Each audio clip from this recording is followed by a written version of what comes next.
उसी कुर्सी पर एक और भी प्रधानमंत्री जी हुआ करते थे, मौनी बाबा। अगर वो तो पहले मौनी रहते थे और बोलते थे, क्या बोलते थे, एक कौम एक मजहब एक संप्रदाय का पूरे देश की जितनी संपदा है उन्हीं का अधिकार है, सिर्फ एक कौम का।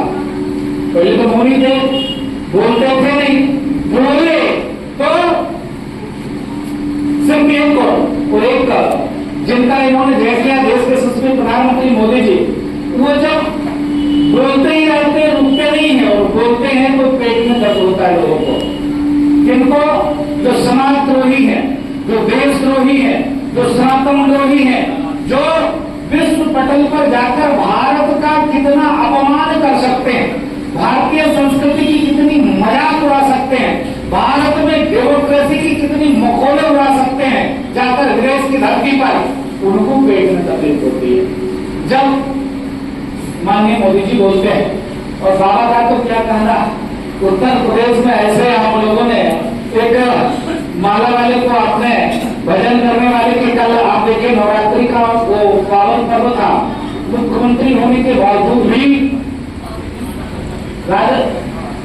जम्मू कश्मीर चुनाव, हरियाणा के चुनाव में संबोधन और हर जगह जाने के बावजूद भी समय निकालकर आकर और कलश स्थापना में, कल मैं ऐसी लमसम 2 घंटा मुख्यमंत्री जी के साथ जो लोग डिस्टर्ब होते हैं कि बताओ मुख्यमंत्री जी के पास समय नहीं, फिर भी इनको 2 से 3 घंटा बैठा रखे थे गौ सेवा पर।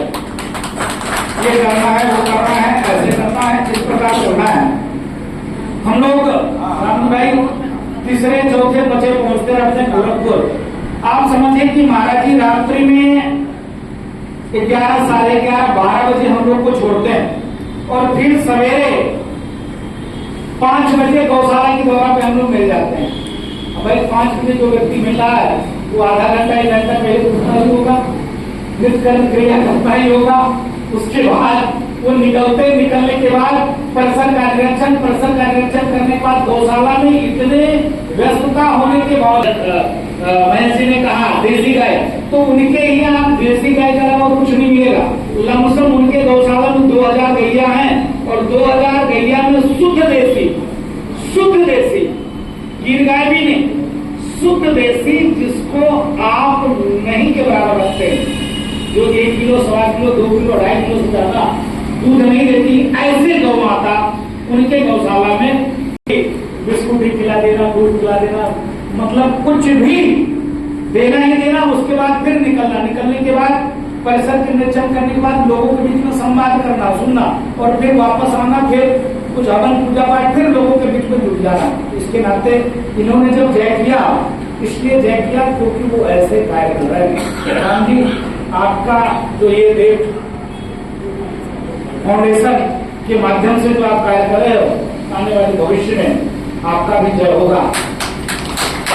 क्योंकि देश में आप देखिए जिस प्रकार से राजनीतिक दल के लोग, ऐसे भी वामपंथी विचारधारा के लोग, सेकुलर मानसिकता के लोग, उनकी सेकुलरिज्म की पैमाना अलग अलग हो जाता है। जब सनातन की बात आती है, सनातन संस्कृति की बात आती है, भारत का बात आता है, भारत एक देश, ऐसा देश है जिस देश में ऋषि मुनि महात्मा संस्कृति और संस्कार के माध्यम से मातृशक्ति बैठी हुई है। मातृशक्ति एक चींटी को भी अपने बच्चों को नहीं मारने देती है, बोलते हैं चींटी है बचा के चल रहा। एक कौम वो भी है जो आप देखिएगा तमाम सोशल नेटवर्किंग पे वीडियो है कि गुड्डे को बनाकर और तलवार दे देते हैं। जैसे आपने भी हमको तलवार पकड़ाया है क्या? सनातन की रक्षा के लिए, संस्कृति की रक्षा के लिए, मानवता की रक्षा के लिए आपने मुझको तलवार पकड़ाई। लेकिन वहां तलवार किसके पकड़ाया जाता है? मात्र शक्तियों का चीर हो। वहां तलवार किसके पकड़ाया जाता है? वीडियो में देखिएगा, कुत्ते को बनाकर और गला काटने के लिए मौलवी मुल्ले मदरसे में शिक्षा दिया जाता है। उनको ये शिक्षा नहीं दिया जाता है समाज की संस्कृति की रक्षा करना है, मानवता की रक्षा करना है। उनको शिक्षा ये दिया जाता है जो इस्लाम को मानता है वही सच्चा मुसलमान है, बाकी जितने लोग हैं सब काफिर हैं। और काफिरों के साथ क्या होना चाहिए? तो ऐसे करके गला काटने से 72 पूरे जन्नत और शराब मिलते हैं। बताओ हमारे यहाँ क्या कहते हैं? धर्म की जय हो, अधर्म का कल्याण के लिए कार्य कर रहे हो। तो मानवता के कल्याण के बढ़कर कोई सेवा भाव का धर्म नहीं है, उससे बढ़ के कोई धर्म नहीं है। अगर आप समाज में चिकित्सा, शिक्षा, रोजी रोजगार, पर्यावरण, प्रकृति, संतों की चरण शरण, मानवता की रक्षा के लिए अगर आप कार्य करते हो, उससे बढ़ के कोई धर्म नहीं है। माननीय अध्यक्ष जी ने कहा, अगर आप माता पिता की सेवा करते हो तो समझो साक्षात आप नारायण की सेवा कर रहे हैं। आप समझ सकते हैं कि आप जब शहरों में जाएंगे तो देखेंगे कि वृद्धाश्रम, कितनी दुर्भाग्य की बात है।